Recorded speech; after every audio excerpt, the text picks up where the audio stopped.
Hello everybody, Camelia here. Welcome back to my channel. Welcome back to a new sewing pattern review. Today here in Germany is almost dark outside. It's 11th of November. It's raining the whole day. We had only rain and very dark, so I had to get some lights. I know it's looking a little bit crazy, but it is what it is. And all these months we are going to have this kind of cloudy weather here, so it's nothing to do. I need to work with what I have. I also want to say that I have a little bit of a cold, and my throat is a little bit painful, so I'll try to talk a little bit harder. I'll have to drink some water from time to time. But today I want to talk about the new release from Designer Stitch, the Emma dress. And as you can see, I made 1, 2, 3. This is the order in which they were made. And I really wanted to talk about it now and to put the video on YouTube, because the Emma is just got released yesterday or last night here in Germany, and you have time, if you like it, to grab it on a sale price. So the Emma dress is your dream jersey dress. You cannot see me here, and I have some totally unfitted shoes, as my daughter said, but I was saying, well, he cannot see my shoes. I will try to put some pictures here, or maybe if I go really far, you can see it's a pretty long length. The Emma dress is made for jersey fabrics, and especially viscose jerseys, which have a lot of stretch in the width and also in the length. And I'll say why in a minute why the length stretch is also important, because I have it here made in a stretch velvet, which has much lesser stretch vertically than a viscose jersey, and I had to adjust some things. So the Emma dress has an empire waistline.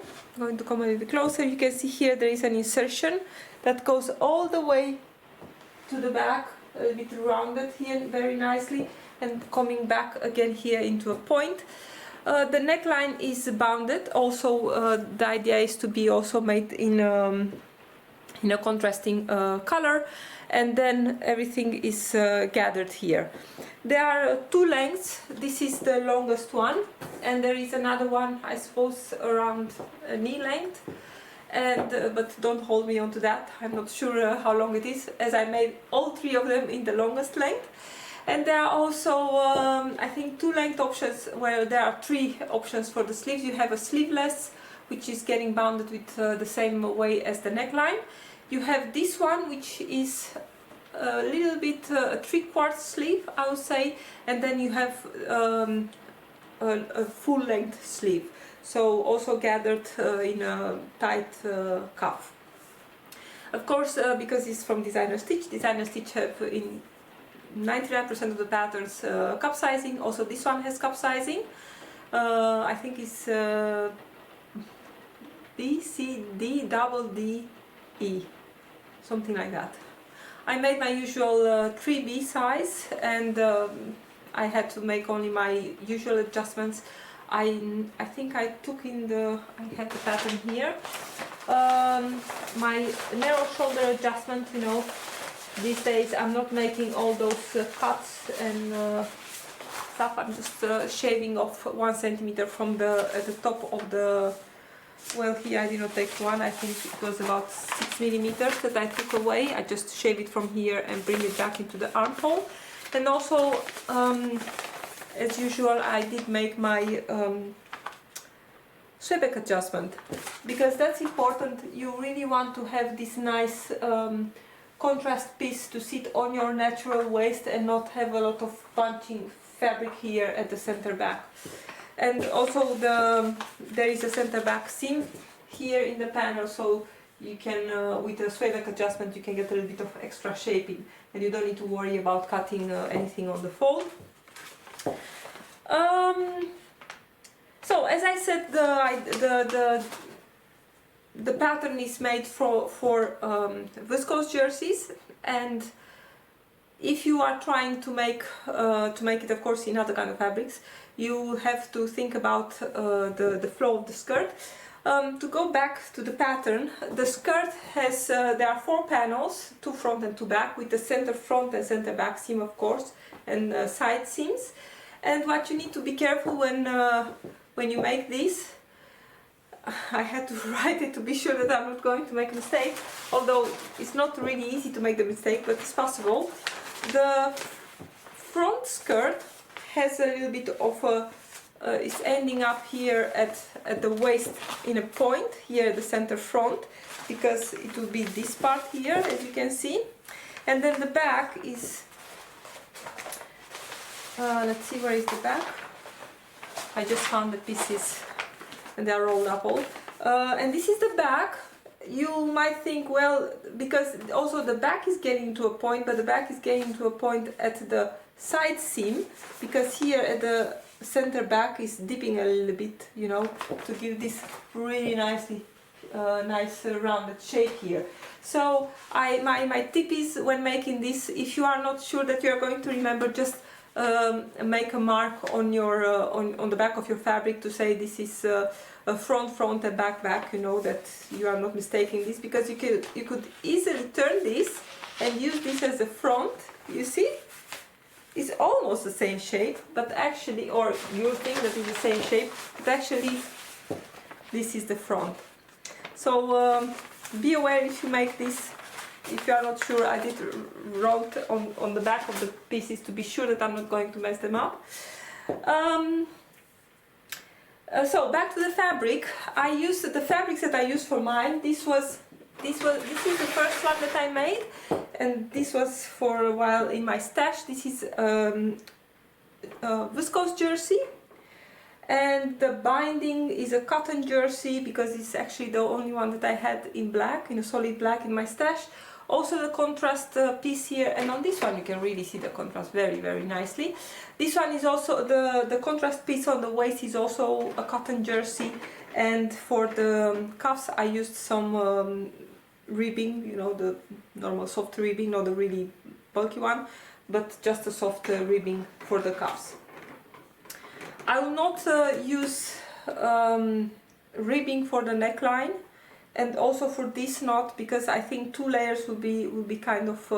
This is a double layer here, because it's like a flat piping, you can say.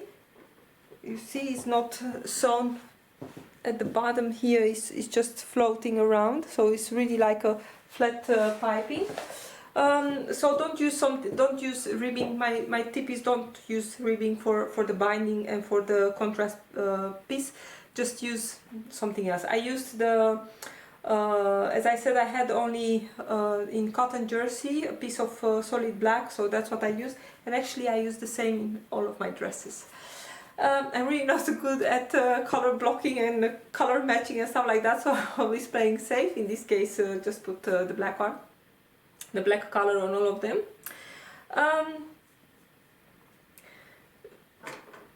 Not difficult to sew at all. So, and using the cotton jersey for the binding, it made it a little bit easier than if I was to use a viscose jersey, because viscose jersey is just a little bit softer, you know, to turn around and stuff. So I just I had it really easy with the cotton jersey for the binding. The one I'm wearing, this one is made in one of the Minerva exclusive jerseys. I don't know the name anymore of this print. It's a really pretty one. I'm going to put a link into the description. Very nice, because I was not sure about what color to use for the contrast. I just went with the black one. And also in this one the cuffs are made with ribbing. I have the cotton jersey, and also here the cotton jersey for the contrast piece on the waist. In this one here, this one is made also in a Minerva exclusive fabric. This is one of their latest cloth releases, you know, in their usual prints by now that we know from them. And this one is made, this is a stretch velvet. It's the velvet itself in the width is very stretchy, and I would say that is, well, just a little bit less stretchy than the viscose jersey, but this one has much lesser vertical stretch. And of course, to get a really nice fit, it's important to have the cups of the bodice or the upper part of the bodice to have to hit you exactly under the bust here. And I was afraid that because, and this relies a bit also on the stretch of the fabric, and when you put also the pretty heavy skirt on it, of course it's going to pull everything down. But I was sure that even with the weight of the skirt, this is not going to help the fit. Well, my mannequin is now set it on a smaller size, that's why she's swimming in this. But I was afraid that I will not have enough length here over the bust to come under my bust with the waist seam. So to play safe, I added 1 centimeter to the bodice part and 1 centimeter to the skirt, and of course I did the same also here at the back, added 1 centimeter on both pieces here at the waist. I was afraid that maybe it's going to be too tight. I also added 1 centimeter along the hip and the upper part here, the side seams, but it was not necessary. In the end I just took it in a little bit to bring it back really nicely against the body. You see pictures from this one. Also from this one I have some pictures. I have no pictures from this one, but you know, it's the same. So if you are using something that has much lesser vertical stretch than a normal cotton viscose jersey would have, I'm not sure how much a cotton jersey has. I think if it's lesser than this one, you can always add a little bit extra here, baste them together, put it on, and then if you think that it's not long, if it's too long, then of course you can take the seam back a little bit. But this worked really nicely with this adjustment here to adjust for the lesser stretch on the, you know, vertically. The sleeves, as I said, they are pretty, they are generous here. They are gathered into the cuff, and there is, it's not a lot, but there is some width that you need to bring it back into the cuff. And also in the instructions you need to gather the sleeve first, and my tip is to, you know, quarter your sleeve, or make a, you have on one part you have the side seam, and make a half mark on the half of your sleeve, and then that you have a little bit reference point where how to gather it into your cuff. But do put some gathering stitches. Of course I use my serger to bring it a little bit in, otherwise you are going to stretch the cuff a lot, and I don't even think that you can stretch only the cuff to fit all the sleeve. But if the sleeve is a little bit gathered, then of course it's going to get really easy in the cuff. As I said, all my sleeves are 3/4, and I really like this. I can pull them just a little bit up, and they are going to stay up because of the, you know, the ribbing in the cuff. Something else on this one, and I think on the pattern is also called for, I'm just going to bring it a little bit closer. You can see here I have 3 covered buttons, and this is something that has 2 purposes. The first one is, of course, because it's really pretty and it's like finishing this seam, and the second one is that after you are binding this neckline, then you put the 2 fronts right sides together, of course, and then you stitch. And I did my best to put this to be perfect, you know, to meet this exactly in the middle, but I was not successful. So it's like 1 millimeter or something like that. So to cover that, I just put these really cute buttons, and you see nothing. I do need to make some buttons also for this one that I'm wearing, and for the other one, because I think it's really like the perfect finishing touch. For the buttons, nothing fancy. I bought these ones a really long time ago, I think on Amazon. And how much they are? They are 100 pieces. And I have from an old set that I bought, I think it was from Prim. I have these things that I can use with these buttons, and these are 11 millimeters buttons. And they work really great, even with this heavy,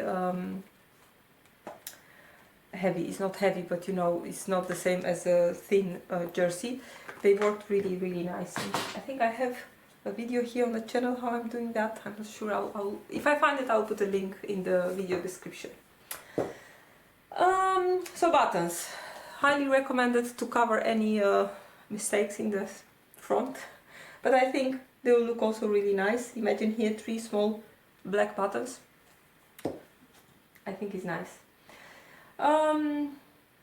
Now that we are talking about the neckline, it's really, because it's a contrasting fabric, I think it's very important to get this binding really nicely stitched, and especially to have it straight and to have it narrow and not too wide and how should I say, equal all over the place. So for to do this, the most important thing is when you are putting first the binding right sides together with your bodice, you really need to be careful that your seam allowance is 6 millimeters all the way around. And if you think that because the next step is to wrap the binding to the inside and then stitch in the ditch, so you are going to use that seam allowance that you used in the first pass, you are going to use it as a guide to wrap over your binding, so it's very important to be really accurate on that. I have a video tutorial here that I used it's the same neckline if you made the Madison from Designer Stitch, the pontin dress from Pontinit dress from Designer Stitch, the one with a lot of panels. I have it here on the channel. I'm going to put a link to that tutorial, and you can really use that one.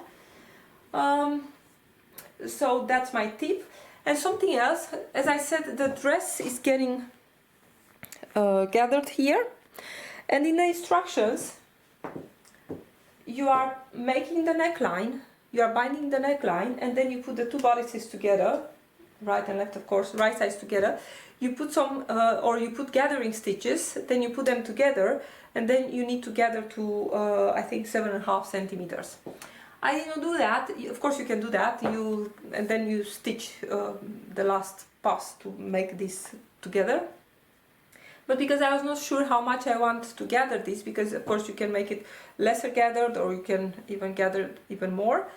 What I did, I bound the neckline, I stitched the panels together without any gathering, and later, actually even after I added the skirt on, because as I said, this is also pulling a little bit the dress down, or the bodice to its final place, I gathered here. And how I'm doing that, I did show this, I think it was in another, I think it was a Sovereign dress, I can't remember anymore, or it was, in which dress? Yes, I have it here. I'll try to find a small, exactly the part where I'm showing this. But so these ones they're together, there are no gathers here, but then I'm coming with needle and thread, and I'm starting from here from up, I'm basting 1 stitch across, and then on the same places on this one I'm coming again up with my stitches, and then I'm pulling how much I want to gather this, make a knot, and for the final step, so it's really nice because I can adjust it how much I want to have it gather, and then as a final step I put a little piece of bias cut fabric. This one is just it's a piece of challis, and I'm putting that behind the seam, and then I'm stitching here exactly in the ditch, and then it's really nicely and secure. I think that's a good way to fit the dress as a final step, to fit these gathers how much you want to have them gather or not gathered here in the center front. So that is another tip that I wanted to give you. For the rest, most of the dress, oh, I have one more tip about sewing this. You can see here, or maybe you can, I'm going to bring this a little bit closer. As you can see here on this girl, and well, on her is a little bit more accentuated because also this one is it's an 88 centimeter bust, and I'm a little bit bigger than this. As you can see here, this contrasting piece is coming just a little bit, is sticking a little bit out. Maybe you can see it here. Of course, the idea is that when you put it on, when you have it on, this is going to stretch and it's going to lay flat most of the time. It's also, the width is also made it really it's calculated in such a way to be sure that it's not going to stick out. But I had this one here, and although it did get a little bit more stretched, it was not enough, and I was thinking, well, I really don't really like that. So what I did, I sewed the pieces with an angle here, and I married this seam with the seam of the dress. I really need those buttons here, it's like looking naked now. So if you think that you are afraid that it's going to stick out or whatever, you can always cut those with an angle. Let's see, this is a contrast piece. So imagine that you cut here, you have your seam, something, let's say that this is the middle of the contrast. Well, it's not really, but so like this, and you just cut it at an angle. You cut a corner from it, and then you stitch with, you have here an angled seam, and that's going to create this little seam here that is going to bring the ends up here and following exactly the shape of the bodies of the waist seam here. I'm starting to lose my voice. What I was saying, for the rest, most of it is sewn on the serger. You do need to have your sewing machine for the tricky bits. I did baste first the contrasting piece onto the skirt, and then I added the bodies. I think in the instructions you put the contrasting onto the bodies and then you put your skirt. It doesn't really matter, I think. The hems are made with the cover stitch machine, and of course also the skirt is completely sewn with the serger. And talking about the serger, I discovered that I can have a table, what is the name? You know, like a extension table for the serger. I didn't know that. I'm expecting one, and I'm really curious because I was thinking when I was sewing this viscose jersey, this one also, you know, it's very stretchy, of course, and when you are sewing so high on your serger, there is a tendency to stretch everything. So I'm really curious if the extension table on the serger, and I think I have a claim serger, and the same extension table should fit also on my cover stitch machine, so I'm really curious. I'm going to share a video about that. It will be great because I've seen that cabinet, sewing cabinet from Baby Lock is really expensive. I'm not going to pay almost 2,000 euros for a sewing cabinet, so no way. The table is much cheaper. So this was my video for the Emma dress. I'm really happy with all three of them. I think it will make also a great more summery dress, maybe with a shorter sleeve, although I do love these sleeves. Again, the skirt is amazing. It's really nice, and it's giving great definition here. And if you are on the if you are going on the shop from Designer Stitch, you see it there on a lot of body types. Really nice. And I think in a velvet like this is also making a very nice and fancy and very comfortable party dress.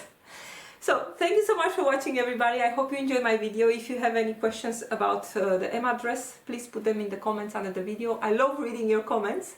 Thank you so much for all the comments you are leaving always for my videos. I hope you got some great sewing tips, and don't forget to share, and don't forget to give me a like if you enjoyed the video. Happy sewing, everybody. Bye!